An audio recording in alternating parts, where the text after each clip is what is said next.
This is a relay project. Real Talk starts right now. Here's Ryan Jesperson.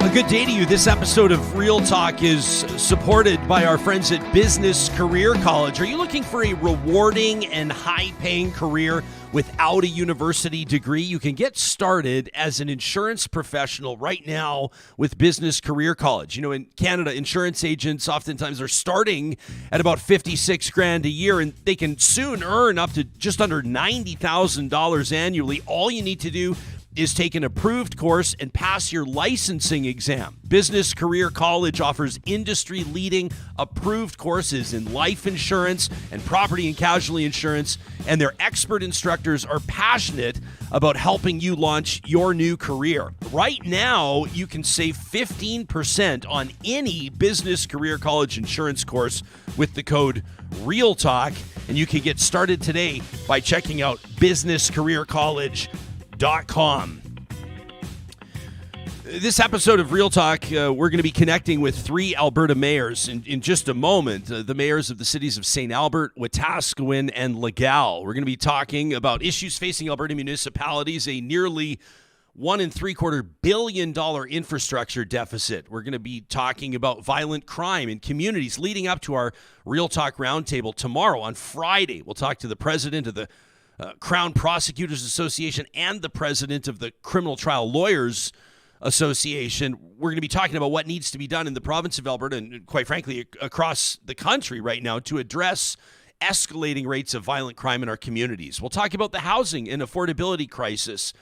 We're also going to talk about what we saw yesterday across the country. Thousands and thousands of people in virtually every province showing up either in support of what was marketed or dubbed the 1 million March for Children, as well as the counter demonstrators, those that were coming out to send a clear message in the opposite direction. Now, depending on who you talk to, you'll get different characterizations of what these marches or what this demonstration was all about. Obviously, those that were participating in support of this million March for Children were telling you that they were doing it to support the kids. And you could see the placards and the signs that they were presenting. Leave our kids alone. Hands off our kids. Let kids be kids. They were talking about gender ideology, what they believe has been, I guess, a pollution of the curriculum. They believe that teachers, to a certain degree, are indoctrinating kids. They think that kids are being pressured to become trans, to become gay, to alter their pronouns or alter how they understand their own bodies or themselves. Now, you'll get fair criticism from people that showed up yesterday in good faith, people that show up because they care about their kids, and they'll say, how dare you as a commentator, or how dare you as a talk show host start talking about what we believe or we think. There's thousands of us, tens of thousands of us coming from diverse backgrounds, diverse perspectives, gathering under one umbrella, and that is support and love for kids. And I bet you for some of the people, maybe even a lot of the people that participated in this event yesterday, that would be true.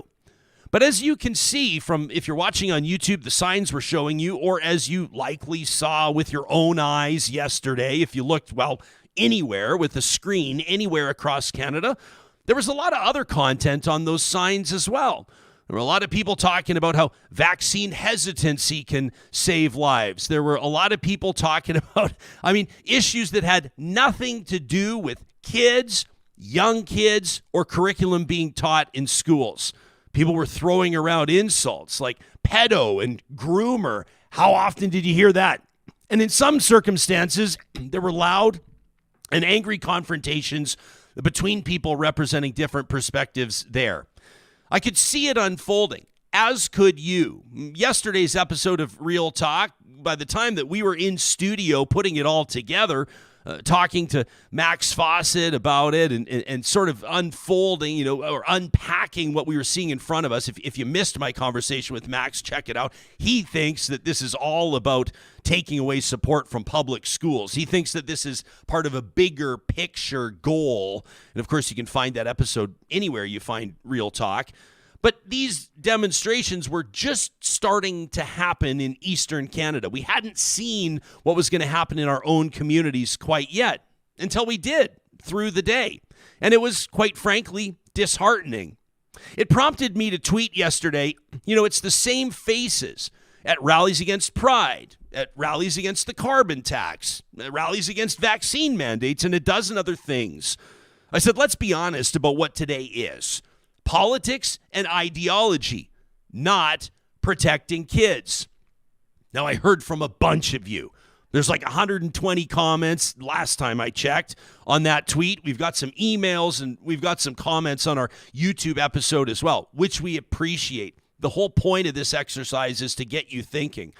But the more comments that I received, none of them from accounts that had real profile photos of humans or people using their real names, but still sent a very clear message right back to me. Tao, for example, said, this is such a smear. My observation, it's almost an instructive example in what a smear looks like. It belongs in a museum of smears, said Tao. I heard from Roddy, who said, oh, look, Ma, another unhinged pedo groomer who wants me to tell secrets and to be his friend. I heard from Guy, who said Ryan is a child groomer that wants kids to lie to their parents. That's concerning. It seems Ryan knows what's best for your kids. Fuck you, Ryan. That from Guy. And I got this from Brock, who was a little more reasonable. And Brock shared with me a tweet from Angus Reid, who founded Angus Reid Polling. Angus yesterday tweeted the hate between the extreme right and left inside the culture wars is very concerning. He said, my polling shows that most parents aren't anti-LGBTQ, but want more say over the content placed in front of their kids, and they want to know if their child is switching ID.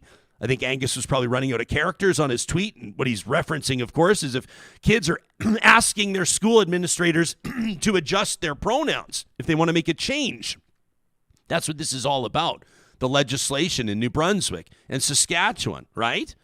So I shared with Brock my conversation just last week with Shachi Curl, who's the president of Angus Reid Polling, to let him know that that was on our radar, that we had discussed that with open minds. As a matter of fact, some of you really didn't like that we were open to listening to what polled Canadians had to say. And Brock fired back at me and said, well, then why say this, Ryan? And he referenced my tweet from yesterday about the same faces at rallies against pride, the carbon tax, vaccine mandates, and a dozen other things. I didn't respond to Brock on Twitter because my every intent was obviously to gather with you here today and respond publicly. And that is that I think that there is an enormous difference. I think that there is a Grand Canyon-sized chasm between trying to have reasonable, open-minded, objective conversations with people that may see things differently and what happened yesterday. I do believe that there are parents that probably participated yesterday because they care deeply about their kids. I bet you there were thousands of parents that showed up yesterday because they would do anything for their kids. I bet you that there was a significant number of people that showed up because they don't honestly quite understand what's going on in schools, but they've been told that there's an objective, that there's an agenda, and they're there to push back. But they're maybe not fully informed about what this is all about. And then there were the usual suspects. And this, to me, is my message to Brock and everybody else that would wonder, why on earth could you be curious and open-minded last week about what parents across the country had to say about their right to know what's happening in schools and their right to be informed about what's happening with their own children? Why could you be open-minded about that and to a certain degree align with some of the polling trends there, but be so critical of yesterday's movement? And the answer is simple. The answer is because the 1 million March for Children yesterday reeked. There was no discernible element of love anywhere in the mix. There was yelling and shouting and swearing and accusations flying and name calling.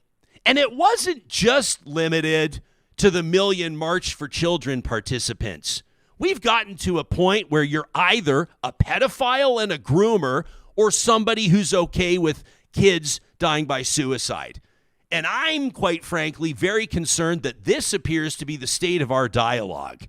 I don't think that yesterday was a productive exercise. As a matter of fact, I dread days like yesterday because we've come to understand in such a polarized climate that days like yesterday are where we need to pick a definitive side, plant our flag, identify the enemy, and let them know how we feel about them. Despite the fact that we may be neighbors or former friends or colleagues, we've gotten to a point where there's no nuance left. Now, some of you will say, there is no decision to be made, no nuance there when we're talking about the safety of marginalized kids. And there you would be right. But we've gotten to a point where I don't think we are even able, collectively as a society, to process perspectives different than our own, try to understand the other person's place, where they come from. What makes them feel this way? What's contributing to their fear or their anger or their activism? The idea of seeking to understand. We got an email from Allison to talk@ryanjesperson.com, and I feel like Allison's speaking for hundreds of thousands of Canadians. She says, Jespo, Johnny, I know you'll likely discuss this issue on Real Talk, and so I wanted to share how I'm feeling right now after seeing so many heartbreaking images on social media from the so-called Million March for Children. I was shocked and saddened to see images of people across this country holding signs with messaging that was so filled with hate and misinformation. To see a child in Calgary being encouraged to say that, quote, gays are disgusting into a microphone and having people in the crowd applaud in response. To seeing Calgary Mayor Jyoti Gondek's vehicle swarmed by protesters. Allison says, as a Canadian and a human being who just wants people to feel accepted for who they are, I was both embarrassed and devastated by what I saw. Trans and gay kids across the country are likely feeling a sense of vulnerability at this moment that deserves our utmost attention, and they our unconditional love and support. As heavy as I feel about all this, I want to applaud those who stood up to the hate, to the counter-protesters, politicians, parents, leaders, and kids who stood up with and for the LGBTQ2S plus community. Thank you, says Allison. We truly need more kindness, understanding, and acceptance in the world. Kindness, understanding, and acceptance. That from Allison. I take it as an assignment in how we communicate here on the show, in the content that we choose to tackle and how we process and then present it. But more generally speaking, when we're all talking about fighting to save the kids, fighting for the kids, can we try to keep our focus on the kids? There were so many contributing factors and so much outside noise yesterday that it started to remind me of that yellow vest protest a few years back. You remember that? Where some people in earnest were feeling very, very stressed about the state of the economy, about the state of their personal well-being, financially, socially, and otherwise. And some people, in good faith, participated in a movement that they believed would catch the attention of federal politicians because it had worked in other places around the world. But that movement quickly became hijacked, don't you remember? With people criticizing or fighting or rallying against the United Nations and the World Economic Forum and climate change and carbon taxes and the Sharia law debate that was starting to happen in Eastern Canada and was making its way west. The focus of the participants was hijacked and stolen. And soon that movement became so far different or so dramatically different than what some of the original participants had intended it to be. I don't doubt that thousands of people that showed up yesterday, either to participate in that march or to counter-demonstrate it against it, were doing it because in their hearts they truly believe that what they're doing is right. They truly believe that they're doing it for the kids. But in the nastiest sense, that name-calling we saw yesterday, suggesting that there's an army of pedophile groomers masquerading as teachers, has gotten us to the point where it can't be taken seriously, although it's also deadly serious. We want to know how you feel about it, how it landed with you. Are you like Allison? Were you left with a heavy heart? I know I felt that way last night. I felt that way, quite frankly, through the day as we saw it unfolding, wondering if there would be any encouraging developments. Maybe there were on a personal level. Maybe some people felt encouraged at the end of the day by seeing the number of counter-protesters show up to encourage young kids that were watching what was happening around them and feeling that inner sense of terror, feeling like they were less and less and less able to truly be themselves. There wasn't anything that resembled love yesterday on display. And I hope that that's something that we can all keep in mind as we're talking about this issue moving forward, because it's not going away. This is something that demands our attention and something that we need to continue to take a stand on, and that is this, that we will continue to, as Allison assigned us, approach these issues, especially ones involving our kids, with kindness, understanding, and acceptance. You can send us your thoughts to talk@ryanjesperson.com. Hear, hear. How were you feeling yesterday? I only have one thing to say, and that's, to me, this picture. This is what child grooming is to me. Tell people what they're seeing for the podcast listeners. It's got to be an 8-year-old boy. Obviously, we're not showing his face. And he's holding up a sign saying, "Kick the gay out of our country," with a Canadian flag. So I don't think I really want to say anything else today. It was just, yesterday was a very sad day. People are going to sit there and say, and actually I'll let people know, because I bet you a lot of people can relate to this. You and I, typically when the show wraps and we start getting into the work of the day and putting together the next day's show, it's a pretty jovial atmosphere in here. I mean, we've got Edmonton's best DJ on staff, so we've got good tunes going. We got the coffee going. You and I are sharing a few laughs. Sometimes we'll put our feet up on the desk and actually have a serious conversation about something. It was very quiet in here yesterday. It wasn't great. And we were listening to the news. We were listening to the radio, and it continued over the airwaves. If you were listening to, news or radio or whatever you were listening to, the podcast yesterday, there's a lot of screaming going on back and forth. And I don't know. It was just a very sad day here in Edmonton, across the country. And the only good part was seeing the counter protests being 3, 4, 5 times bigger, because, it's really just... And I loved what in your rant, like you were talking about, you're seeing these same faces. You know what I mean? I'm not seeing a lot of, I mean, I am seeing some parents, but I'm not seeing a lot of couple. I'm seeing older men, religious. You know what I mean? That's the vibe going on, right? It doesn't seem like, these aren't people like protesting a parent-teacher meeting. You know what I mean? It's not a ton of couples out there, or parents, or you know what I mean? And what we are seeing is some of that stuff was just horrible yesterday. The kids screaming in the mic in Calgary really down my spine. Screaming that to me, I feel like kids aren't old enough to know better. Kids grow up where they grow up and how they grow up. And I just think of a trans or non-binary kid. I think of a young kid that knows they're gay or lesbian. They know they're queer. They're 8 or 9 or 10 years old. One of my closest, dearest friends on planet Earth is my first cousin down in Calgary. He came out when he was like 19, 20-ish, maybe 21. And I said to him at the time, "When did you know?" And he looks at me, he goes, "Man, I know." He goes, "I've known the whole time." Yeah. He knew the whole time. There are kids yesterday probably with their parents on the protesting side of this, participating in the march, that deep down inside know that the march is targeting kids like them. And there are kids yesterday that were seeing this on the news or TikTok or Instagram, or where kids are going these days to see where they see what's going on in the world around them, that right now are wondering if there's a place for them in their schools and in their communities. And I feel like yesterday the focus was so far away from the kids. I mean, if you go to my Twitter account and you read the replies to my tweet, just read them.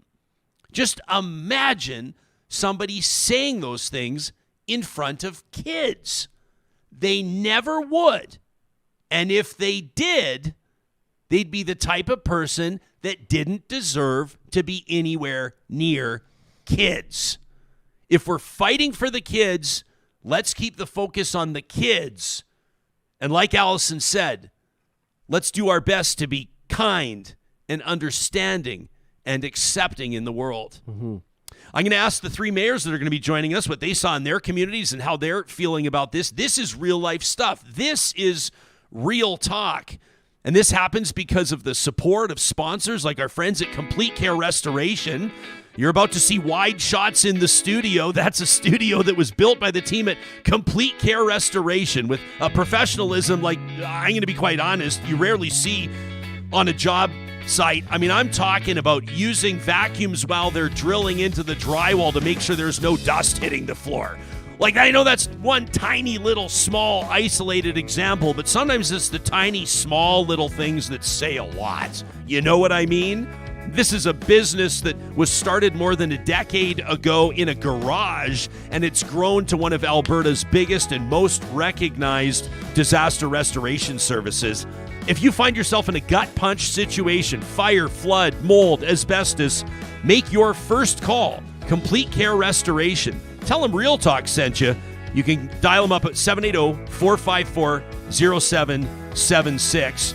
Our friends at Kubi Renewable Energy are hiring right now, and that means if you're an electrician, whether you're an apprentice or you've got your ticket, if you want to work in BC, Alberta, Saskatchewan, they'd love to talk to you. You can check out the careers link at kubienergy.ca. Find out what sets them apart. They've got brand new offices in Edmonton and Calgary. They've just been voted as the best solar installer in Kamloops, BC. They're providing the latest clean energy solutions for homes and businesses, heck, farms, industrial parks as well. They keep the pace fast and the beer cold at Kubi Renewable Energy. I wanted to show you something super cool on Instagram. You've all heard of Lakeland College, right? Well, they've got this energy school at Lakeland College Energy. You can find it on Instagram at Lakeland Energy. Look at their most recent post. Johnny, I saw this last night. I absolutely loved it because it hit close to home. Lakeland Energy says a big shout out to Apex Automation for supplying Lakeland College with an amazing system to run their production plant. Their third-class power engineering power lab is underway. Students are working together in small groups, and that's all because Apex donated and installed new high-end computers, the hardware, the speakers, the monitors. That means that the students are able to practice real-world scenarios in their state-of-the-art lab. This is just another way how Apex Automation is giving back to the community and empowering the next generation of professionals. If you've already got your P-Eng, you're an engineer looking for a change of pace, you want to work somewhere where you can reach your true career potential, don't hesitate. Check out Apex Automation online today. You'll find them under the sponsors tab on our website. And Johnny, you know I ducked out yesterday for lunch down at Friesen Brothers. Yeah, why didn't you bring me? Yeah, I know. It was kind of, well, I mean, somebody's got to hold down the fort here. You're paying me back today. I'll pay you back today. We're going to go grab lunch today. So I pop into Friesen Brothers, and of course I could talk to you about the Alberta produce. They've already got amazing looking pumpkins out. I could talk to you about their real Alberta butchers. I could talk to you about everything else they do. I mean, they have a whole section dedicated to local honey producers. How cool is that? But I want to talk to you about the Alberta Beef Roundup because at the end of this week, it's wrapping up. This is a tradition that Friesen Brothers has been maintaining since 1955. Yeah, that's right. Out of their original Hinton location, still to this day, your chance to check out a couple of different options, including a 50-pound freezer pack. The best part about it, you let their real Alberta butchers know exactly how you want your beef cut. They'll cut it and wrap it for you, and you're set up for the winter into the spring. Stock up your freezer today with the Alberta Beef Roundup at Friesen Brothers. We literally circle these roundtables on our calendar, these Alberta Municipalities Round Tables, where we get a chance to check in with elected officials from across the province of Alberta and just pick their brains. I mean, we're going to be talking to 3 mayors here about issues that are relevant, perhaps top of mind in their communities. And not just that, but also what it would take to fix those issues. We're talking about real life stuff, including solutions, which is why I'm always so inspired, especially when this trio gets together. Cathy Heron is the president of Alberta Municipalities, and she's the mayor of the city of St. Albert. But you're only the president for a little while longer. We're going to be talking. Are you counting down the days, or is it weeks? What are we looking at here? Counting it down. I think it's 8 days. 8 days? Okay. Mix of sadness and relief. A mix of sadness and relief. Well, I want to, at some point in our conversation, I want to do a bit of a retrospective, and we'll get to your highlights. But let's welcome our other 2 panelists here today. And this is so great because there's like just this tiny little bit of like competition. And the 2 of you are sitting 18 inches apart because both of you are campaigning and running to be the next president of Alberta Municipalities, which is awesome. Trina Jones is the mayor of the town of Legal, elected to her 4th term on Legal Town Council back in 2021. And of course, you're the director of Towns East for Alberta Municipalities. Welcome back. It's nice to see you. Nice to see you again. And Tyler Gandam, rounding out our round table. You also want to be president of Alberta Municipalities. You know, I'm already like doing the math in my head. I got to make sure I give each of you equal time here, and then we'll have to welcome Andre Shabbat from Calgary in because he's the other one that wants the job, right? So we'll get him on at some point. But you've been serving on Wetaskiwin City Council for 10 years now.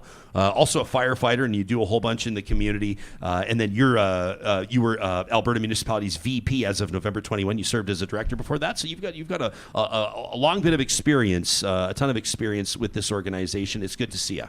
Good to see you as well. Did you see anything? Was there anything going down in Wetaskiwin yesterday with this Million March for Kids, or No, what was nothing? No, not at all. No. Were you watching on the news? Were you watching on social A little media? bit. Social media. Where's your head at? It's hard to follow It the is. rant. Yeah, it gets pretty frustrating, pretty old, and I think you nailed it when you said that you're seeing the familiar faces at all of the rallies and all of the things that are going on. And if it's about the kids, then let's make it about the kids. If it's about your beliefs and vaccines and mandates and everything else out, let's make it about that. But I think they're being hijacked by other groups that are using that platform to project their message. Mm-hmm. Did you see anything in Legal? Not personally, no. I've heard some commentary on social media. I was actually in Vancouver yesterday. Oh, wow. So I did see the demonstration there. We were heading for the airport, and on one side of the road, you see people with signs, "I love my kids." On the other side of the road, you see people with signs, "I love my kids." Yeah. And the cops in between. Mm. I'm not sure which side was which because they were all yelling at each other, but I guess I'll find out what happens when I get home this afternoon. If you were curious, you could have just walked down the middle of the road and said, "Who's got their booster? Who's got their vaccine card?" I think you could have figured it out pretty quick. Possibly, but I'm really not sure how to handle it. Honestly, we haven't seen anything. I haven't seen anything physically in Legal happen lately, but yeah, the social media rhetoric is getting a little out of hand. How about St. Albert? St. Albert's quiet. We were pretty inclusive of our community of Pride sidewalks, Pride flag. It's a good community for our LGBTQ. But there's always a small majority that will stand up. You'll see it on Facebook more than on the streets. I Sure. think in St. Albert, and maybe everywhere. It was in the bigger cities, but your rant, we were sitting in the green room, was hard to listen to. It was really hard. My nephew has come out in Calgary as trans, but he's struggling with it, and he's actually disconnected from the family because he doesn't know where the support is. He doesn't want to be public.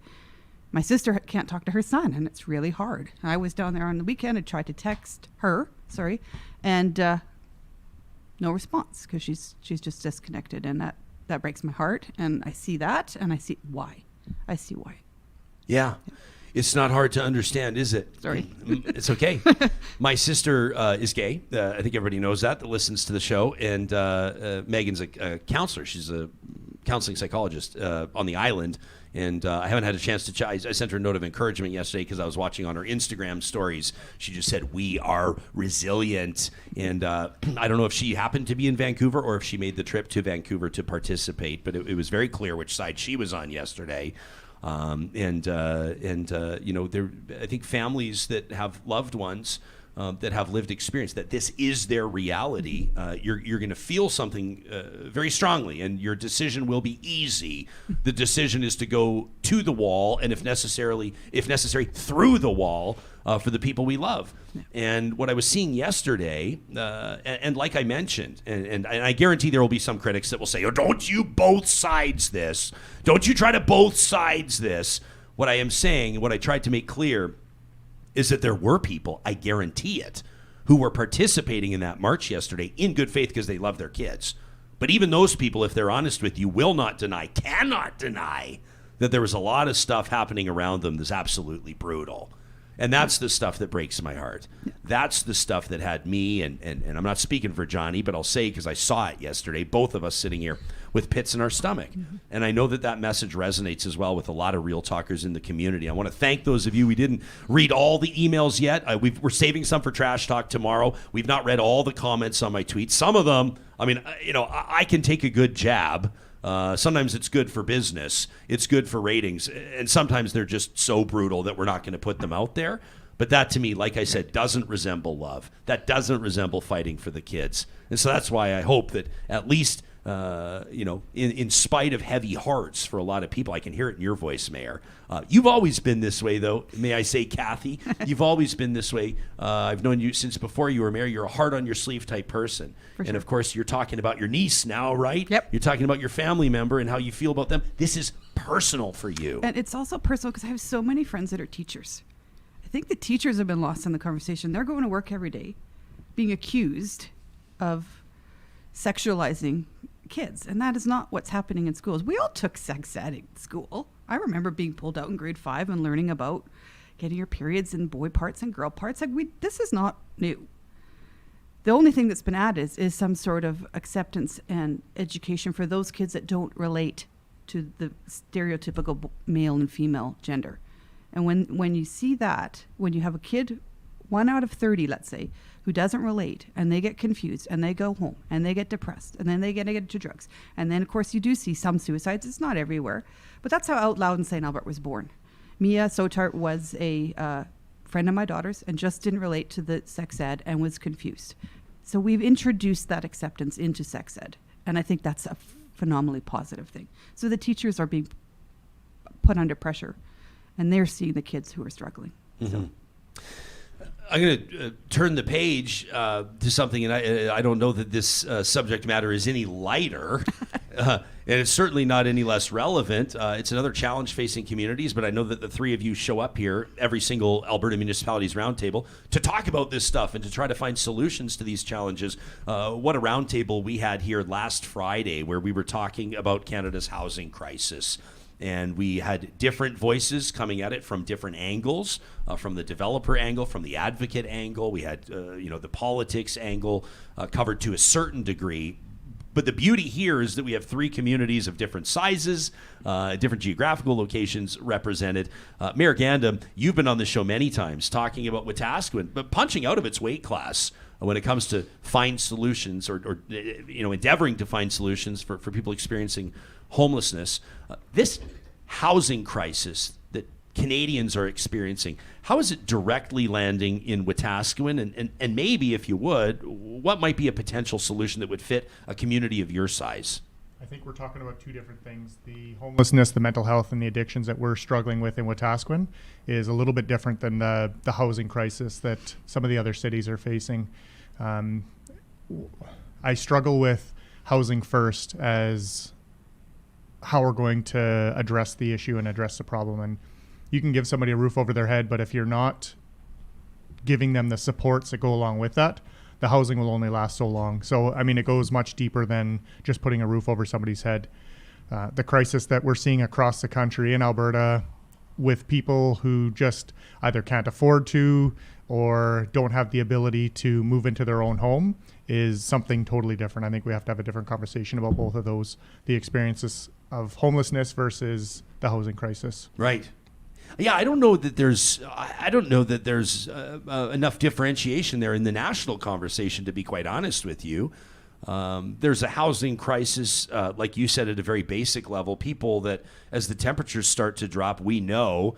I see that, for a local reference, we've got the Hope Mission ambulance, or whatever they call it. It's a repurposed ambulance that people will see in Edmonton. Many of the major cities have these. We've got one in Wetaskiwin. You do, really? Yeah. Wow. Absolutely. Same sort of idea? Yep. People can call, here in Edmonton, it's 211. Is it they call? They've got a local number. Okay, so they call a local number, and this is the type of thing they'll show up and staff will show up. And many times save a life. Yeah, absolutely. Or when there's a group congregating somewhere on a corner, they're not safe. They've either not had any food, any water. They just look distressed.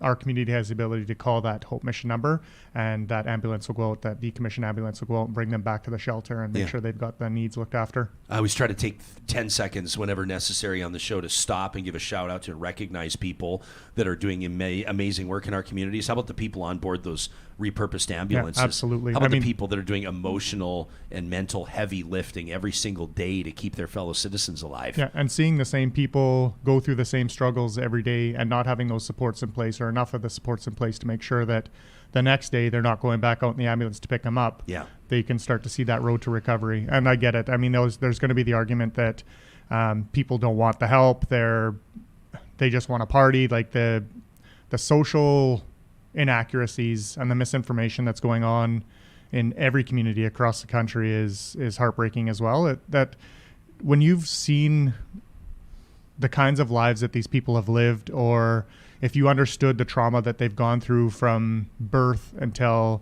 they're in their 20s, 30s, and if they make it till their 40s, it's heartbreaking. And it's not just as simple as, well, we'll just give them an apartment and they're good to go. Now they've got a house, so everything's fine. The trauma that's the undiagnosed and the untreated trauma that's gone along with that is exactly why we are where we are. So you've got the folks that for whom a housing crisis means we're trying to find shelter. This is a matter of basic survival. You've got the people that are maybe living, as we might call, what do we call them again? Not the invisible homeless, but like the folks that are couch surfing, the people, hidden homeless. Hidden homeless, right? These are the people that you don't necessarily see on the street all the time, but they're people that haven't had access to housing. These are people that are doing everything they can. They're trying to get that resume together. They're trying to get the job. They're trying to get the stability they can to get the down payment together, the damage deposit, if they can, to try to find a place that's an affordable rent. And then, of course, you got many families as well that for them the housing crisis is just a dream of home ownership, a dream of a backyard where the kids could play or the dogs could run around, the dream of making an investment. Whether or not these nest eggs are going to be what they were for the previous couple of generations or few generations, whether that will be the case moving forward, we don't know. But I would imagine, Mayor Jones, that you're going to tell me that in a community like Legal, a big part of access to affordable housing or attainable housing is also a great retention tool, trying to keep young families living in Legal, right? I agreed. For us, it's more the affordability issue. We do see the couch surfing. We do see the hidden homeless, as you call them. But for a young family trying to start out, they may be in Edmonton or wherever, and they're paying $1,400 in rent plus utilities, where a mortgage payment $800. Mm-hmm. But they can't get the money from the banks to be able to do that. But it's very obvious that they can make those payments. So finding an affordable, good starter home, something small like mine, is out of reach for a lot of people. And that's what we're seeing in a lot of small towns. We could talk a lot about, there's so many contributing factors here. If people missed our Real Talk Roundtable on housing, it was just this past Friday. Encourage you to check it out because those are the experts, not me. But it's availability. That's an issue.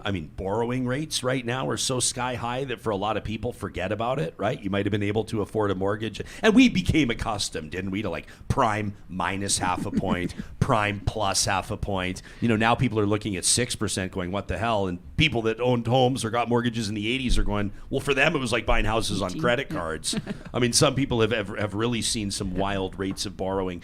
How is this touching down or impacting your community, Mayor Heron? St. Albert does have a bit of a reputation reputation is a bit more, it does, and it's not an unflattering one.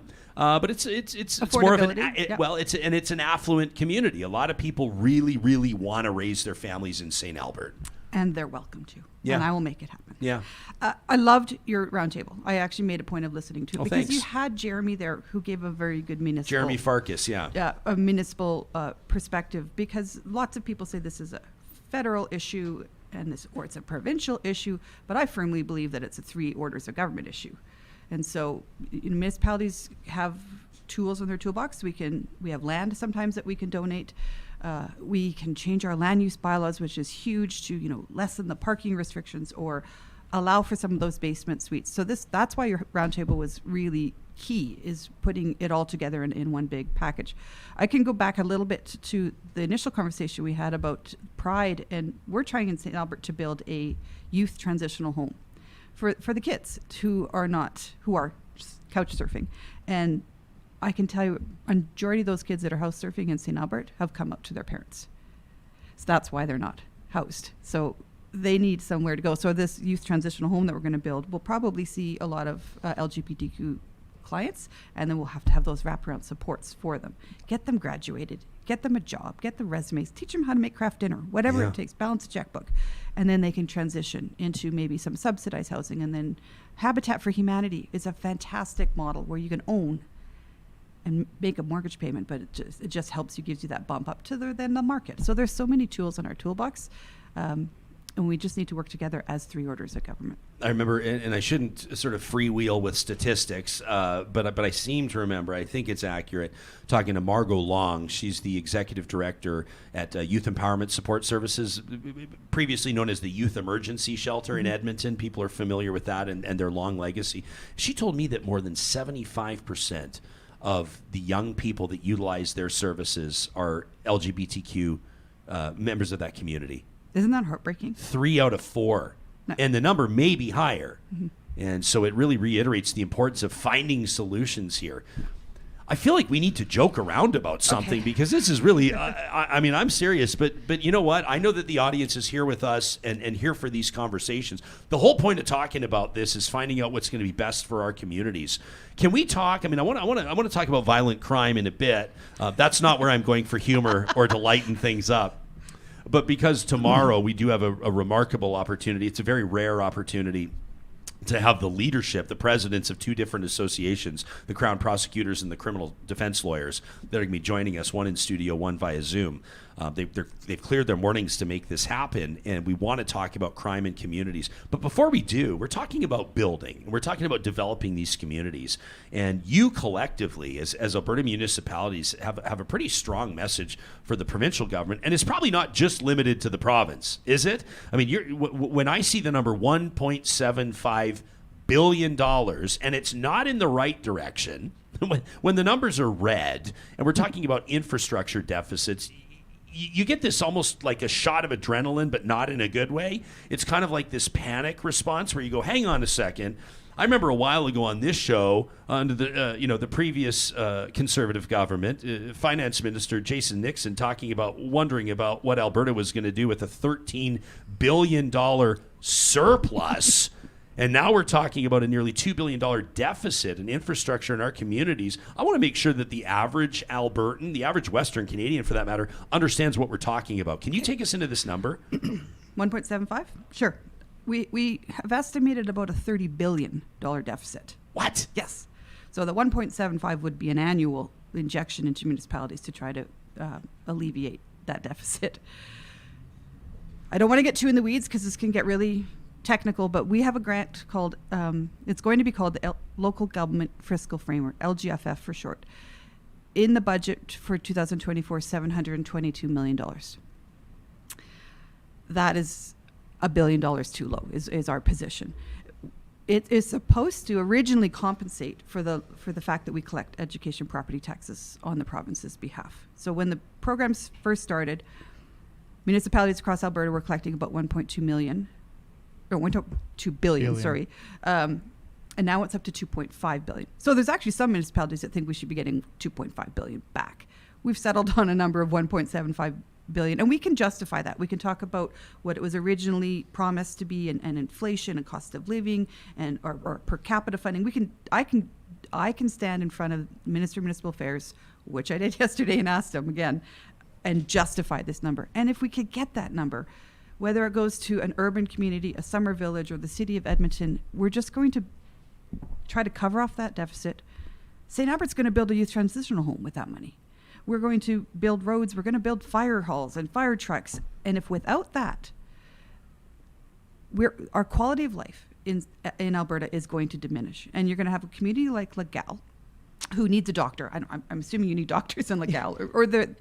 How do you attract a doctor to come and live in a remote community in Alberta when there's no good swimming pool, when there's no good scouts, like for their kids? It's quality of life stuff that we're talking about. And municipalities are responsible for 60% of the public infrastructure in this province. 60%, and we get about 8 to 10 cents on the dollar to try to maintain and grow. So this is a huge issue for us.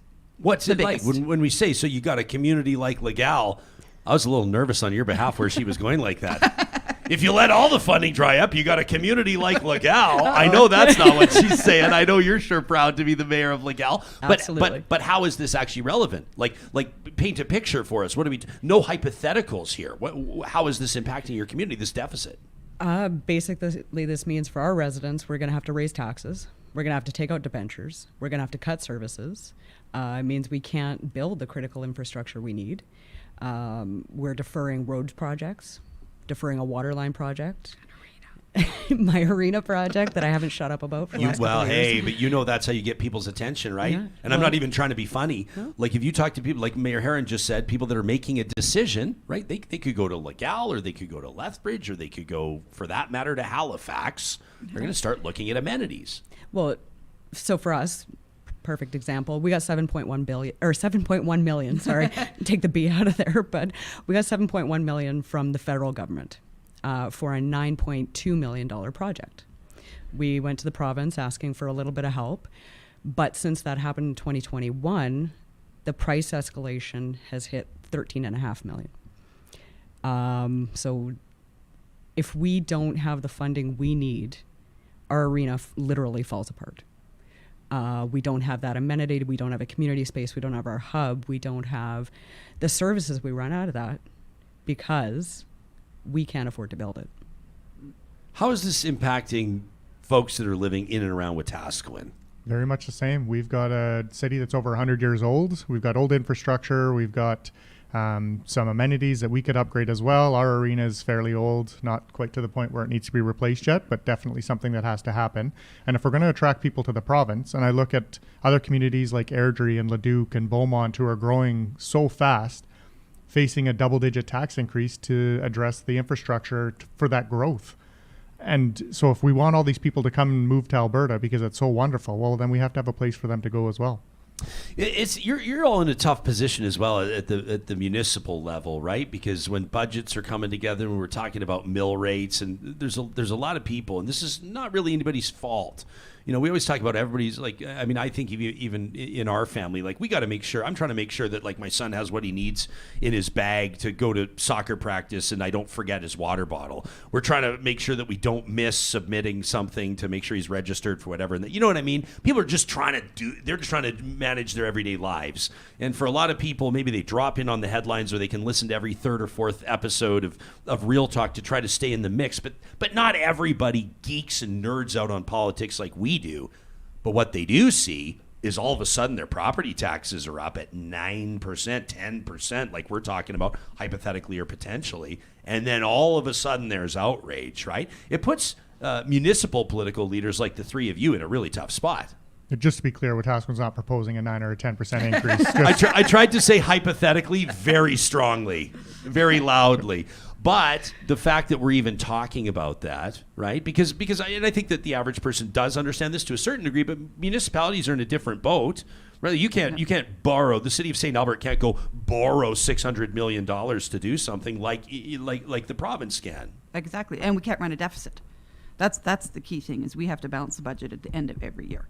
And some of us keep reserves. You've heard what's going on in Edmonton. They're pulling $74 million out of reserves to compensate for this deficit. And we can't borrow money, but we have restrictions under provincial legislation on how much. So, and there's good times to borrow money for a long-term project like an arena or a rec center, Sure. but not maybe for a pothole. And if you have to borrow money to fill your potholes, then that's when we got a problem. It's like it's like for a family. If your family's operating budget is on a credit card, you know that it's only a matter okay of time to borrow until money for a house. You got to pay the piper, Right. right? So describe for me your conversations with or your Alberta Municipalities' relationship with the province. I mean, Minister of Municipal Affairs Rick McIver, he's in an interesting position as well, having been, they used to call him alderman, but now a councillor in the city of Calgary. He's been a municipal politician. He's now in a very high profile role under the Danielle Smith government. I mean, is this can I say is it blood from a stone? This ask. I'm starting to think no. I'm actually starting to think they're hearing us. I honestly, $1 billion, even some of the local elected in Alberta think, wow, that's a big ask. We're never going to get that. But I'm actually starting to feel a little bit of movement. I met with the minister on Monday, came to my State of the City yesterday. I was on the stage hammering about infrastructure, and he was nodding his head. So that to me is a good indication. I think the premier. That's good. He didn't walk out. That's good. Yeah, he's a good guy. I think the premier has heard it too. She's talked about actually maybe returning all that $2.5 billion in education property taxes to us. It's in the mandate letter to municipal affairs. So she talked about it during her leadership campaign. So I think there is some recognition that without municipalities as a good partner, there's going to be a big problem in Alberta. How much of this is going to? Is this going to dominate conversation at this Alberta Municipalities Convention at trade show? Mayor Jones, you just about gave yourself a headache. How quickly you were nodding your head. You're going, oh yeah, this is running. That was hilarious. September 27th through the 29th. And people can check out more by visiting, and let me put the website up here so people can see it at abmunis.ca. You can learn a whole lot more about what Alberta Municipalities does in supporting communities across the province. But this is kind of top of the list. This is front and center. Absolutely. We actually have a special resolution coming from the board that we want our members to endorse for the $1.7 billion. On top of that, we have a resolution coming forward to allow municipalities the ability to go back to the low-cost loans so that we can afford these projects. We're going to use our LGFF funding for the major stuff, and we're going to work and we're going to save the money and we're going to take out the debentures to get the projects built. But we can't do that without the government. Yeah. Do you get the sense that there's a spirit of collaboration here? I mean, there's obviously, like, can we say it's beneficial for everybody, though I don't know that the average citizen wants to see municipalities and the province and the feds always fighting or passing the buck or pointing the finger. Like, when it all comes down to it, the average person is going to say there's only one taxpayer, and we expect all of our elected representatives to work toward what's best for our communities. Yeah, absolutely. And I think with municipal government knowing and understanding what the municipality and their community's biggest needs are, it's why we have that relationship with the province. It's why we have the relationship with the federal government. Everybody's trying to get to the same thing. We've got communities that want to be healthy. We've got communities that want to attract people in. Whether you're a city of over 1 million or a town of 1,000 people, it doesn't matter. We need to be attractive to everybody. And if we want our province to grow and be healthy and successful, then we all have to be successful. And it doesn't matter who is paying for it. The fact is, we understand what the needs are of our communities. We see it every day. We're in the grocery stores talking to our residents, what the problems are, what the solutions could be. And we need to make sure that that information is available to the provincial government. Let me talk to you about what else is good for communities, and that's just the feeling of safety. I know here in our home city of Edmonton, I want to welcome all three of you to the city of Edmonton. Appreciate all three of you making the trip in this morning to be here. There's obviously some very real problems, very obvious. There are people that, and this isn't some sort of fear factor exercise. This isn't me trying to capitalize on people's fears and insecurities for ratings. It's a fact. That people don't feel safe riding on Edmonton Transit. People don't feel safe downtown, and there's a lot of people that are working very hard to turn that trend around. You're a firefighter. I want to tell you a one-sentence story about a friend of mine who drives a ladder here in Edmonton. They responded to a huge structure fire in Edmonton just last week. Fully involved building. As they showed up, they're using the ladder to rescue people and save people off their balconies. Guy shows up with a sawed-off shotgun to the active scene and is shot dead by police because he was, they feared, going to target firefighters. I'm not sure that story has gone as public as it should. But first responders aren't feeling safe in the city right now. There are going to be recruitment issues. Who wants to be a police officer right now? Who wants to be a firefighter or a paramedic right now? The opioid crisis is absolutely out of control. We're going to be talking to people on both sides of the courtroom tomorrow, the prosecution and the defense. And I want to be able to tell them what Alberta mayors are saying about crime in their communities. How did that story resonate with you as a firefighter and as a mayor? Sadly, not surprising. You see paramedics who are wearing stab-proof vests.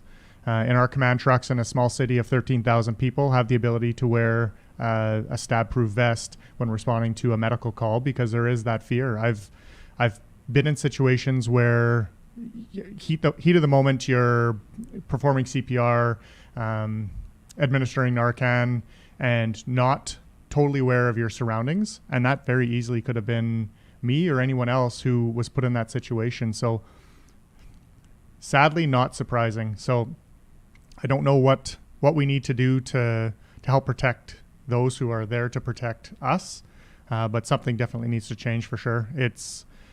I live in a city now where over the last 6 years have been identified as Alberta's most dangerous city. Our crime severity index, our CSI for 2022 was 367.8 or something like that, over 3.5 times the provincial average. Can you give me a sense of, like, or for the average person, a sense of what that actually means?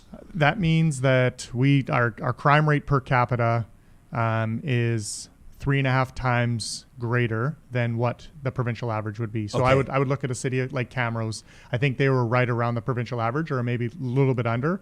We would see 3.5 times the amount of crime in Wetaskiwin than Camrose. Wetaskiwin's not that far away from Camrose. No. What's the difference? I don't know.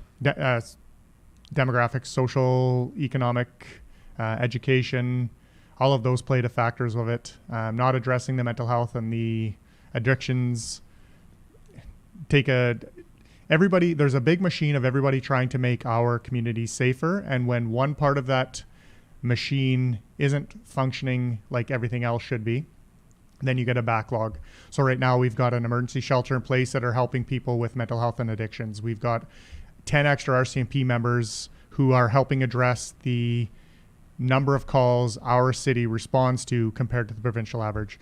We've got an enormous hospital for a city of our size, but because of our shadow population between the county and Musquecheese. So we've got all these things working for us for the good. And then we get situations like a few weeks ago, 35 out of 45 criminal charges dropped out of court in 1 week. So we've got a backlog, shortage, an inability to address the crime that's going on. And that then stops everything else that's been working in our favor to try to address all of those issues that we've got going on. And I'm not saying that everybody needs to go to jail who commits a crime. We can't police our way out of this, but there needs to be something else happening to help all of the other agencies that are doing work in our community to keep it or to try to make it a safer place. And I'm not saying that Wetaskiwin is unsafe. I think that you can put a spin on any statistic and say that 367.8 as a crime severity index makes you an unsafe city. And that's not the case at all. It's us fighting with drug dealers and gangs and all of the petty crimes that go on. While alone, a petty crime isn't going to increase your crime severity index a lot. But when you've got 80 plus people who have identified as homeless, stealing for a drug addiction, for food or water or anything else like that, well, if you get 200 calls of those in a week, that completely changes your crime severity index. You've got a higher number than average domestic violence rate in Wetaskiwin. I think it was a regional municipality in Ontario that declared an epidemic of domestic violence. And I checked the numbers on it, and I can't remember, they're a city of over 2 million people, and the number of files they had for domestic violence, I looked at what we were presented for the number of files we had for domestic violence based on our population, and we were twice what they were. And I look at a homeless population. So Edmonton has Edmonton has identified that they see about 2,800 people who identify as being homeless in the city of Edmonton with a population of over 1 million. If I even go at just 80 people in Wetaskiwin at a population of just under 13,000, we have twice the number of homeless population in Wetaskiwin than the city of Edmonton per capita. I guarantee that would surprise people to hear that. We would rival any big city in North America for our homeless population per capita. Yeah. And so we struggle with the mental health, the addictions, and the crime rate that goes along with it. And it's not just Wetaskiwin. You're seeing smaller communities like Edson, Slave Lake, Leduc is starting to now a little bit. I was surprised to hear last fall Spruce Grove reached out to my administration and I to go and talk to them about the growing number of homeless people that they're seeing in Spruce Grove. And again, another what you would feel as a well-to-do community that wouldn't be experiencing homelessness is definitely seeing homelessness. It's happening everywhere and numbers are climbing everywhere, and it's not going to get any better. Isn't it interesting whether we're talking about the opioid crisis, whether we're talking about homelessness or a lack of affordable or attainable housing or anything else, we quickly recognize and realize that no community is immune from the challenges. Doesn't matter the size of the community, right? You know, every once in a while, a comment will hit our live chat and just stop me in my tracks. And I love what Sylvia says here. She says, crime is a reflection of the pain in the community. I've never heard somebody put it like that, but I appreciate that comment. Lauren says catch and release is dangerous for our communities. Lauren, you better believe we're going to be talking about that tomorrow.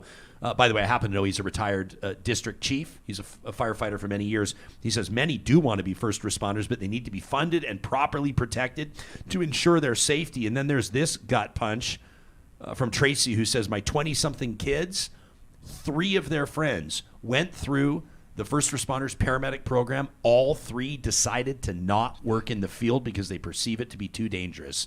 3 people. Now, I don't call education or healthcare, including first response, I don't call those jobs. I call them callings because I don't believe that you leave those jobs when you clock out. I believe that that's something that you carry with you in both positive and negative ways.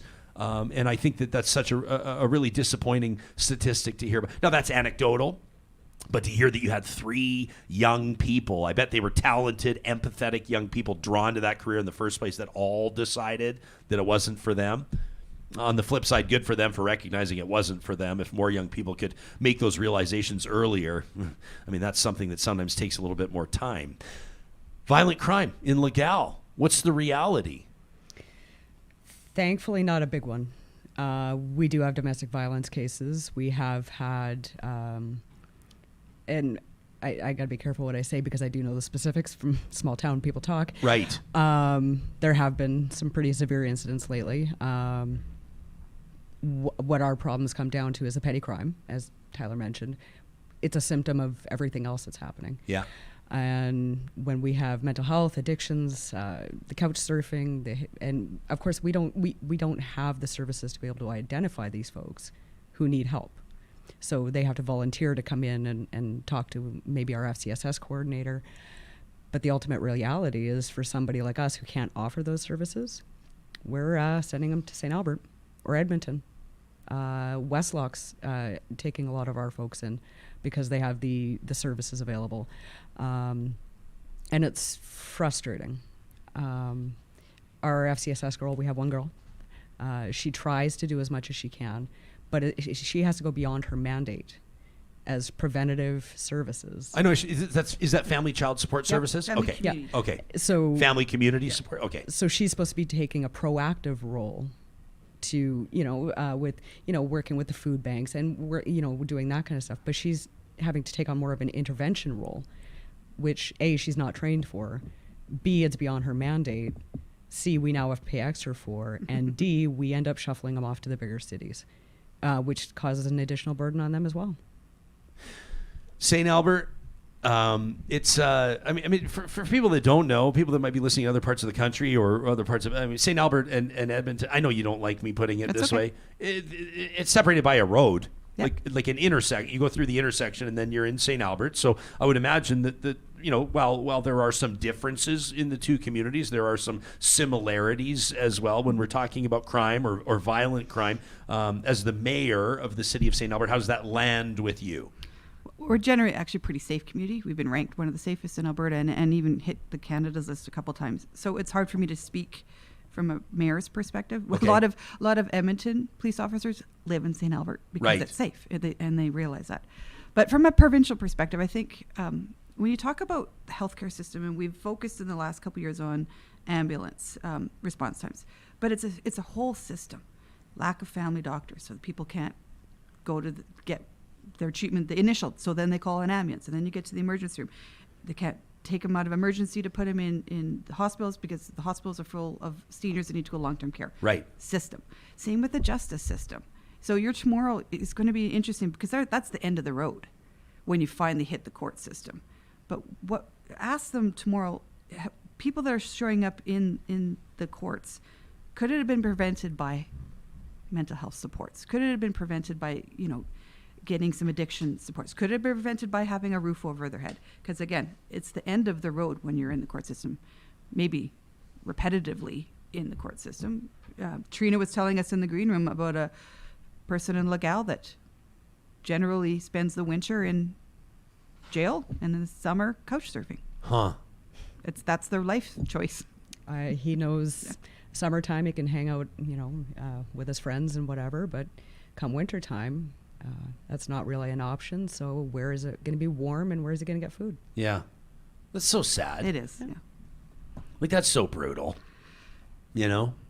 Sorry, I don't have anything more profound. That's just my human response. And then, like, let's not ignore the fact that that's very sad for that person, but also how are they going to get into jail? They got to go do something, right? Which is also very lamentable. That's something that has consequences for people in the community, to state the very obvious. It results in, come, October-ish, somebody's truck gets stolen or somebody's lawn equipment gets stolen. Yeah. And unfortunately, in the past, he's not done anything to hide it, which means Because the end goal is to get arrested. And he is no longer welcome in our community. People have made that very clear to him. But what does that mean? He's somebody else's problem. Yeah. We're shuffling him Yeah. off to somewhere else. And it's frustrating. He a nice guy, but there has been addictions issues, homelessness issues. He has nowhere to stay in town, and he can't get the sports he needs. And it results in this, and It's so fascinating. This is why I really appreciate these Alberta Municipalities roundtables, because, I mean, you're how many folks in Legal? Like a few thousand? Is that about 1,300. 1,300. Okay.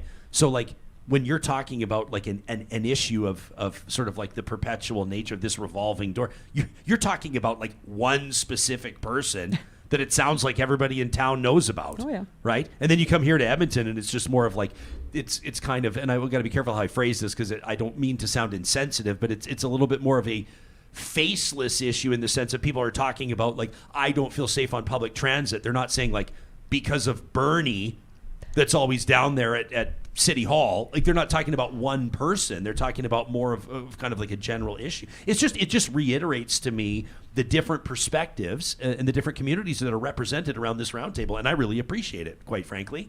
There's set to be a change of leadership at Alberta Municipalities. And again, by the way, before we get into this, I want to let people know again, all three of our panelists here today give of their time and participate in different leadership roles with our Alberta municipalities. But you can learn more about what the organization is doing and the issues facing our communities by checking out their website. It's very well organized at abmunis.ca. Of course, we'll have the link in the show notes, but you can dig into that $30 billion deficit. You can find out more about what Albertans think about a provincial police service. Of course, we're going to talk about that tomorrow as well. 85% of Albertans say they want to vote on that.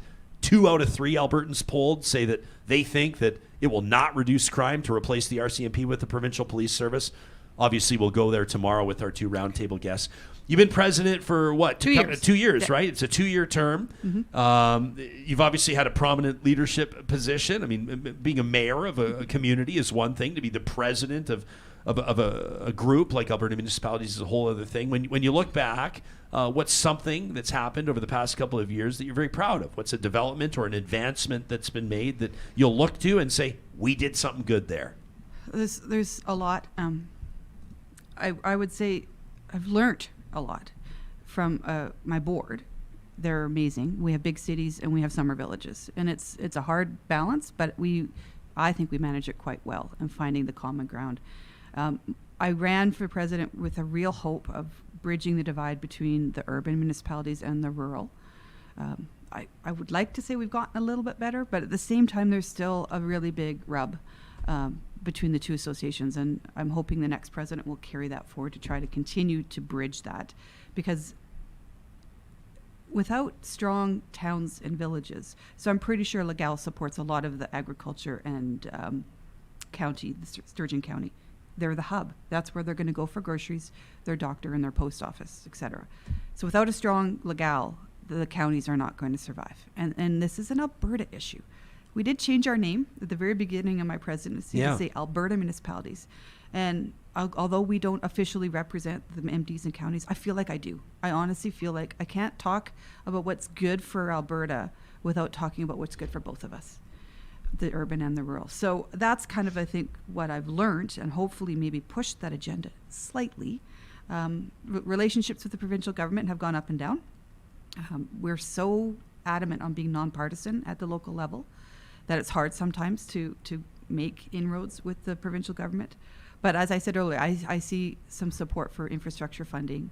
I know the Premier really supports FCSS funding, which in the end, prevention is the key, in my opinion. So FCSS funding is something that she believes in, that I hope that the next president carries forward. Well, the good news is that we had thousands and thousands of people yesterday coming out and telling us that they care very deeply about the kids. And so I would suppose that I would assume that we'll have armies of people ready to demand that there's appropriate funding for FCSS when the budget talk comes around. Wouldn't you think? Absolutely. And I think it'll happen. And when I look at the two people across the table from me, both running for my position, if this was the Premier and Rachel Notley, this would not be as cohesive. These two get along fantastic. I can't campaign for either one of them because I love them both and I support them both. And I've told the entire board, whoever wins is going to be really strong leader. So these two are going to be, they're going to be great. All right, so here we go. We've now reached the bonus round.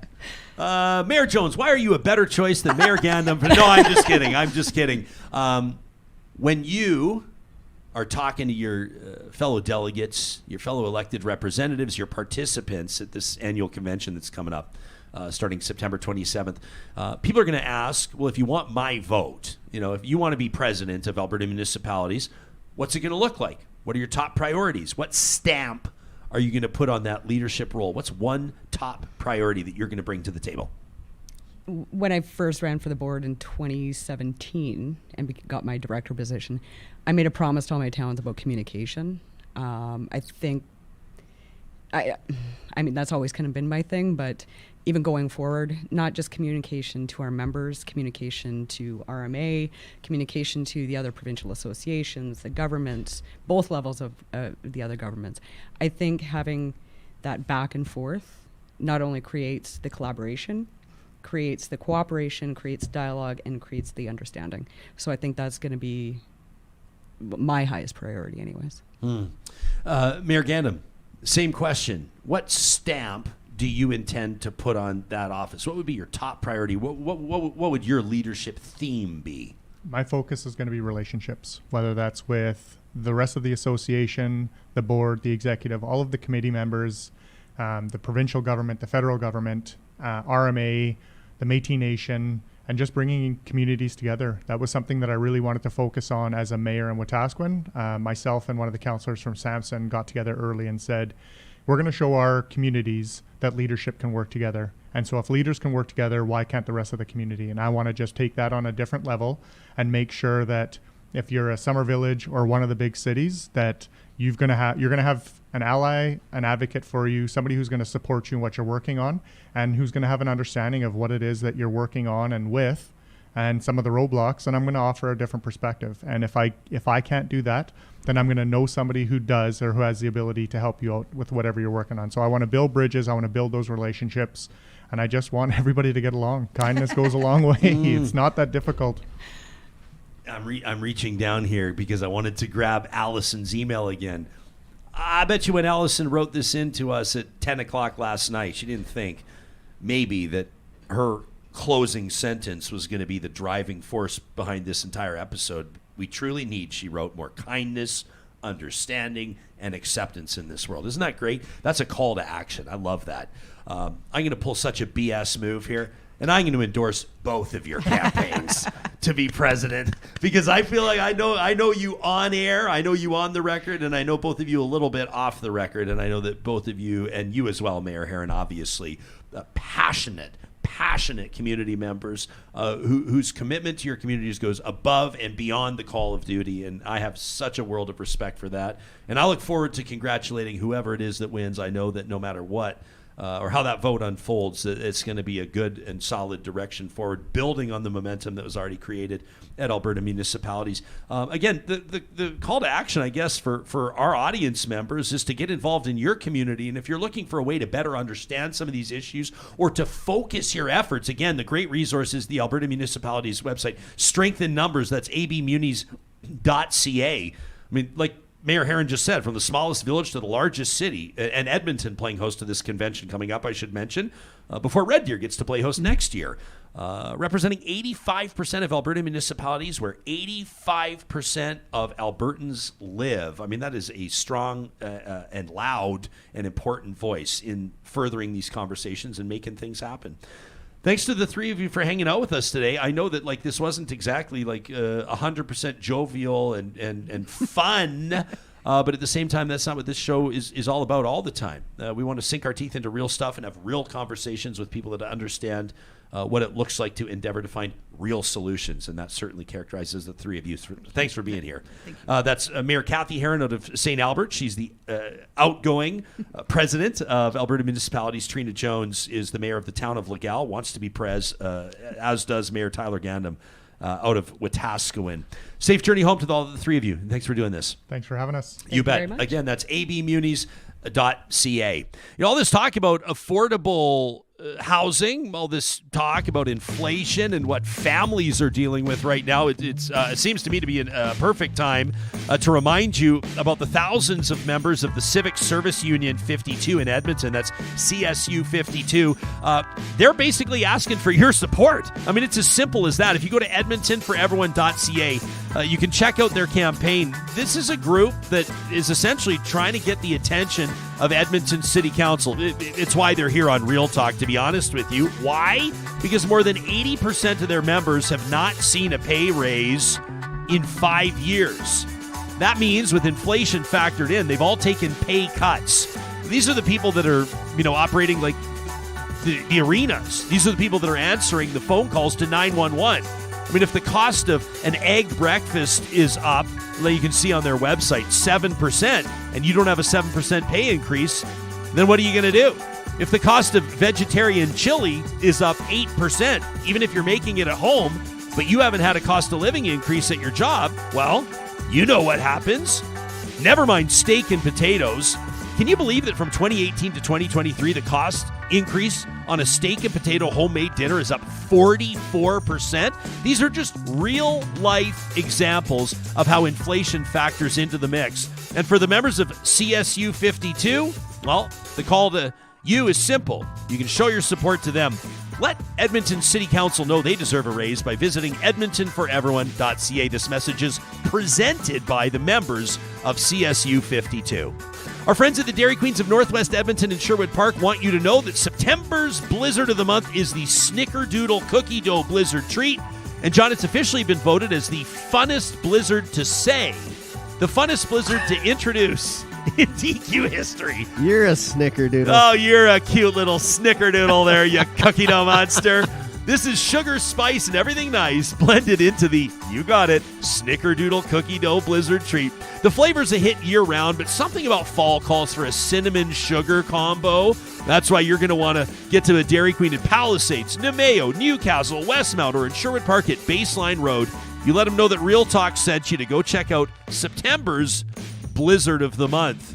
If you're a decision maker, and we know that there's a lot of you that are working for municipalities or owning and operating businesses in municipalities, specifically listening to this episode, if you're looking to save money on your bottom line when it comes to your garbage and recycling, never mind, fencing or portable toilets or landfill services or water hauling, I mean, they do it all at Local Environmental Services out of Edmonton, out of Whitecourt, out of Regina, Saskatchewan. They are your full-service environmental solutions partner.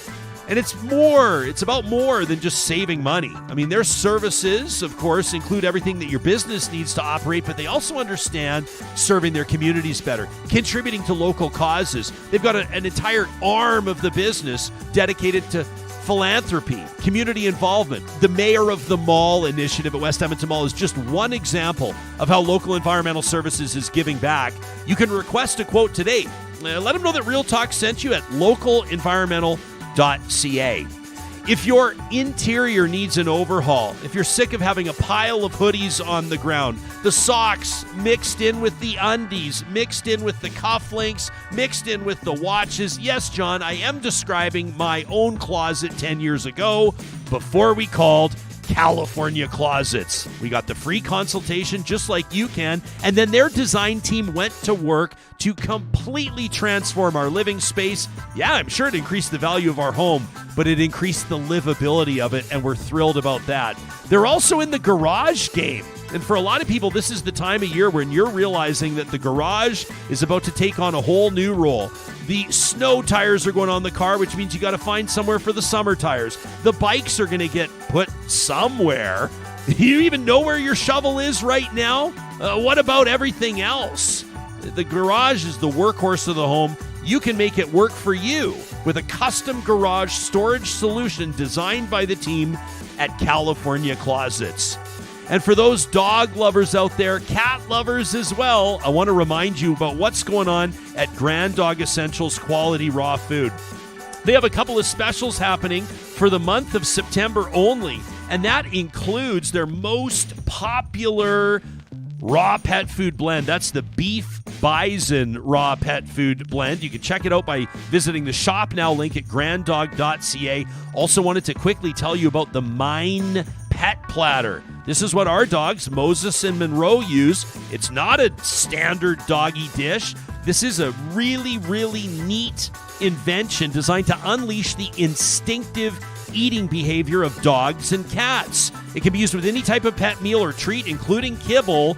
It's colors that your animal can see. It takes some of the speed out of eating. You know, we all want our dogs and cats to take their time while they eat. It helps the digestive process.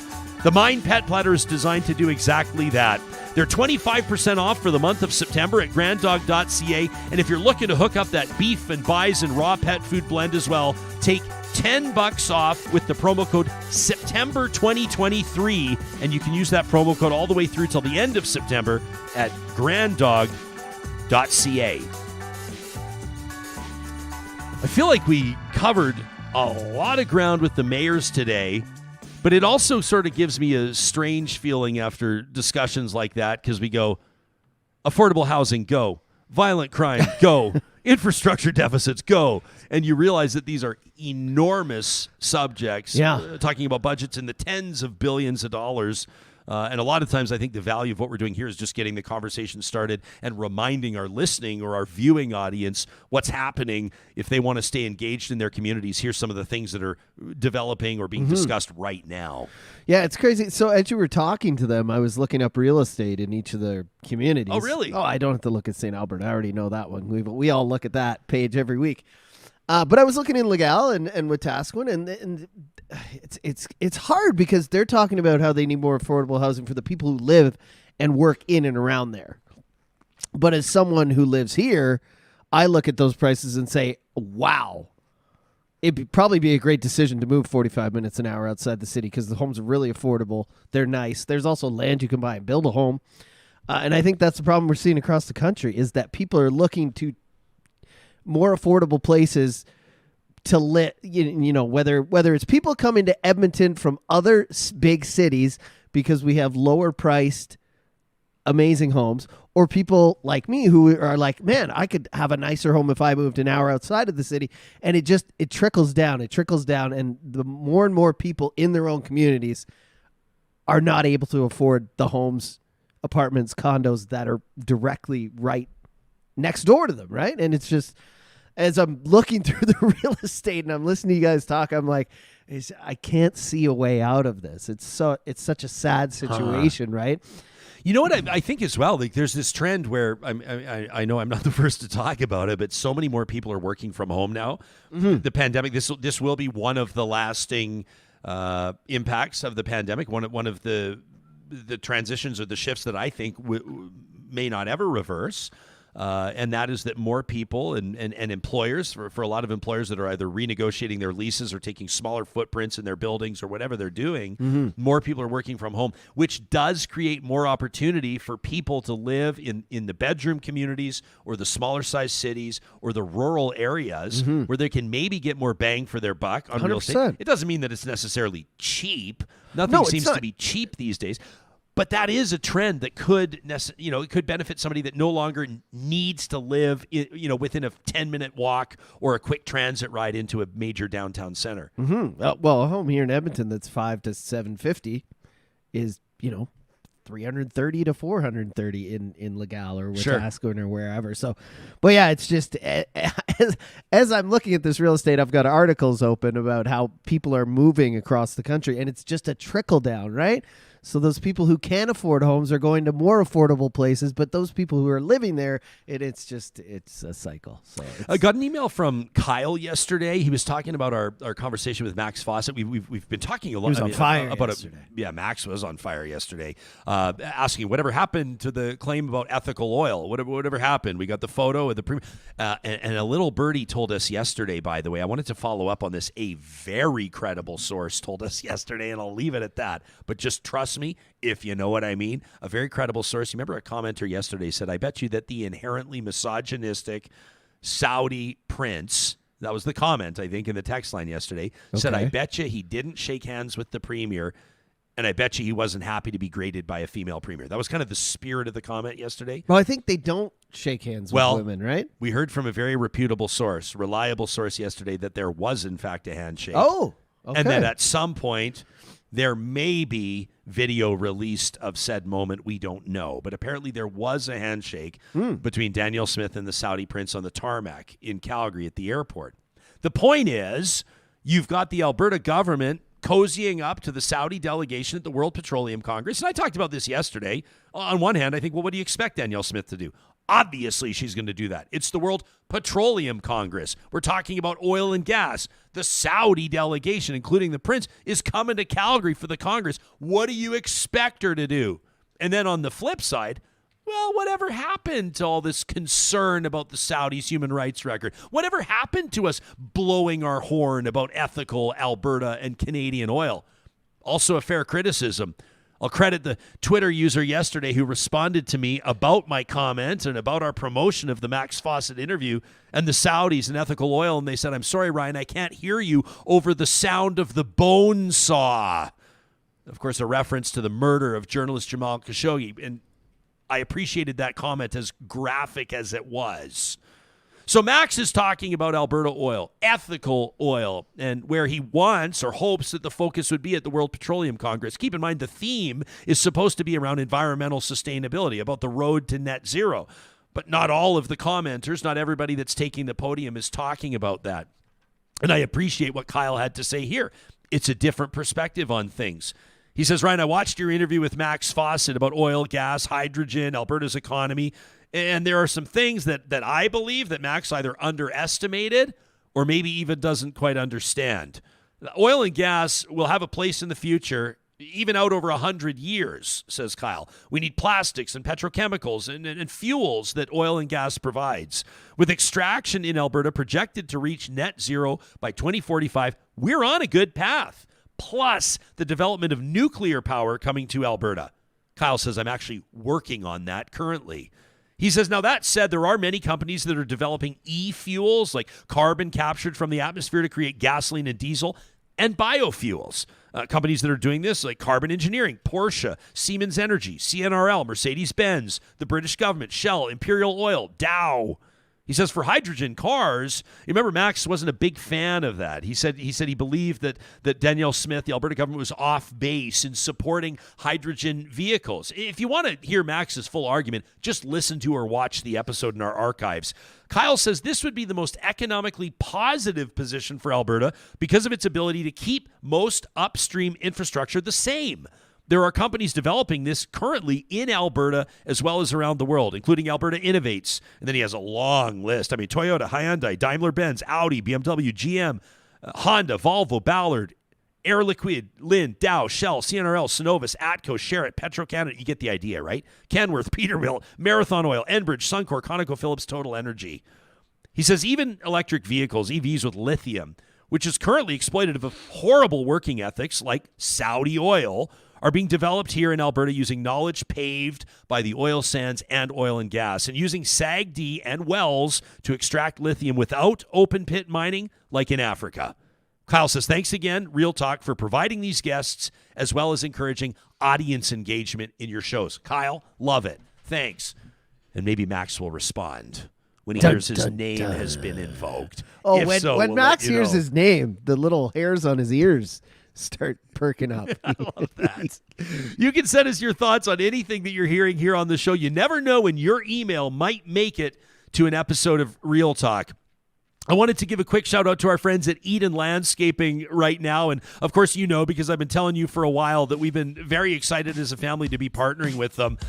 We came up with a budget. We're just like you. This is something where I wanted to get our backyard done several years ago, but that just wasn't in the cards for our family. So when we did come up with a plan, it was important to us that it ticked all the boxes, that it achieved our objectives of a usable yard, an attractive yard, a yard that our young family could grow into, but also that we could afford it.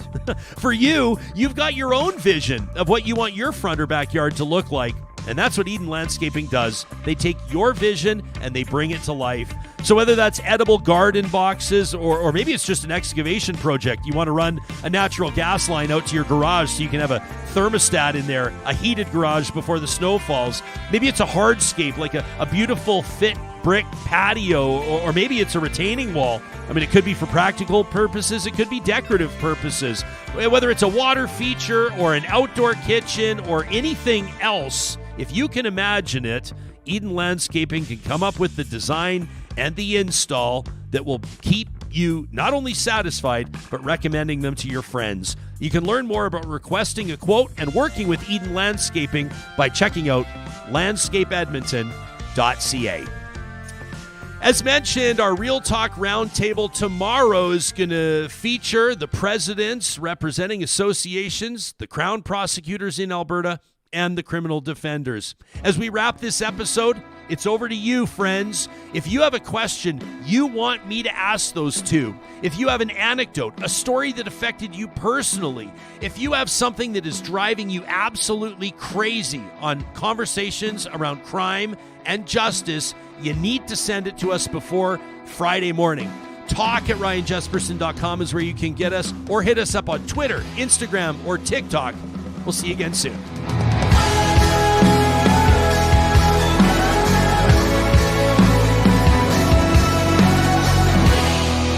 Real Talk is hosted by Ryan Jesperson. Executive producer Josh